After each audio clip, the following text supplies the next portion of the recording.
بسم اللہ الرحمن الرحیم۔ امید کرتے ہیں جی آپ تمام لوگ خیریت سے ہوں گے۔ آج ہمارے پاس سبق ہے سورۃ الدخان۔ سورۃ الدخان ایک مکی سورت ہے اور اس میں 59 یعنی کہ 59 جو ہے وہ آیات ہیں۔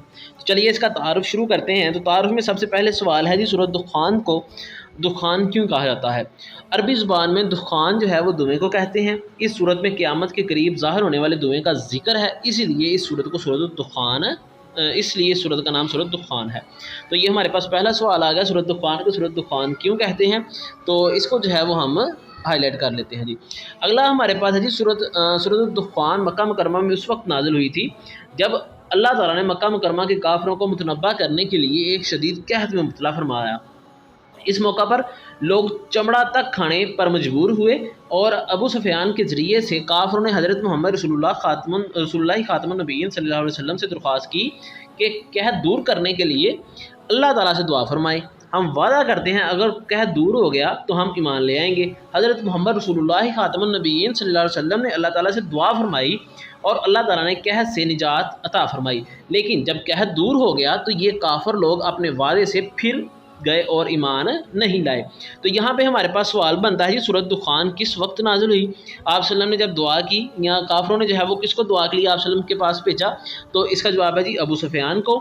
تو جب دعا کے بعد جو ہے وہ قحط دور ہو گیا تو کافروں نے کیا کیا کہ کافر جو ہے وہ اپنے جو ہے وہ وعدے سے پھر گئے اور ایمان نہیں لائے۔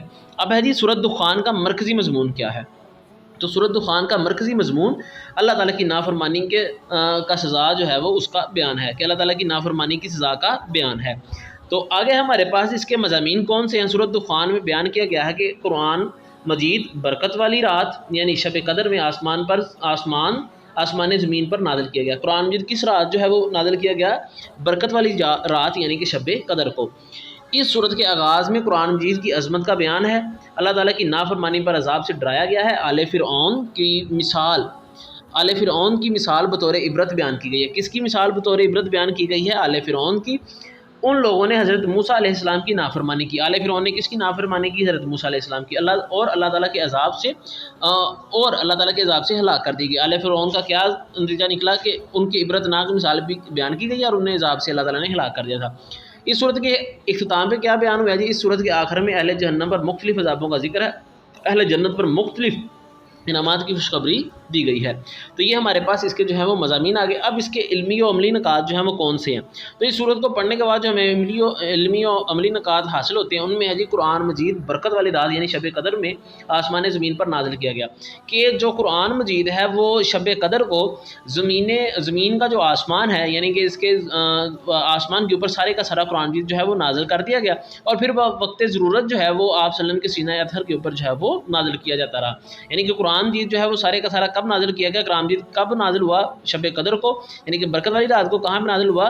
آسمان زمین پر۔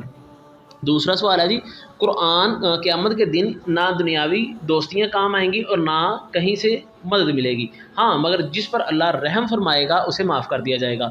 آگے جی ہمارے پاس تیسرا نکات ہے جی پرہیزگاروں کے لیے باغات چشمے اور ریشم کا لباس ہوگا۔ پرہیزگاروں کے لیے کیا انعامات بیان کیے گئے ہیں؟ اوپر والا جو پوائنٹ ہے اس کا ہے جی قیامت کے دن کون کام آئے گا۔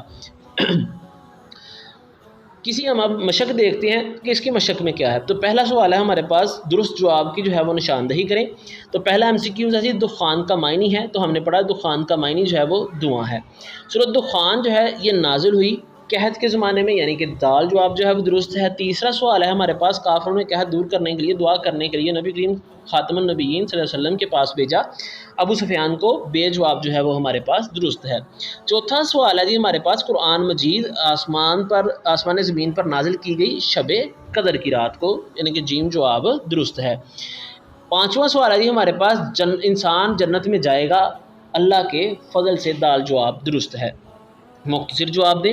پہلا سوال ہے جی سورۃ دخان کو یہ نام کیوں دیا گیا ہے؟ تو ہم نے جب اس کا تعارف پڑھا تو اس کے تعارف کے اندر ہی جو ہے وہ ہم نے اس کا پڑھا کہ اس کا نام جو ہے وہ کیوں دخان دیا گیا ہے۔ اس جواب کو ہم نے ہائی لائٹ کیا کہ جی عربی زبان میں دخان دھوئیں کو کہتے ہیں۔ اس صورت میں قیامت کے قریب ظاہر ہونے والے دھوئیں کا ذکر ہے، اس لیے اس صورت کا نام سورۃ دخان رکھا گیا ہے۔ تو آگے ہمارے پاس دوسرا سوال ہے سورۃ دخان کا مرکزی مضمون تحریر کریں۔ تو اس کے نیچے ہی تعارف کے اینڈ کے اوپر جو ہے وہ اس کا مرکزی مضمون ہے کہ سورۃ دخان کا مرکزی مضمون اللہ تعالیٰ کی نافرمانی کی سزا کا بیان ہے۔ اس کو بھی جو ہے وہ ہم نے ہائی لائٹ کیا ہے، آپ دیکھ لیں۔ آگے ہمارے پاس ہے جی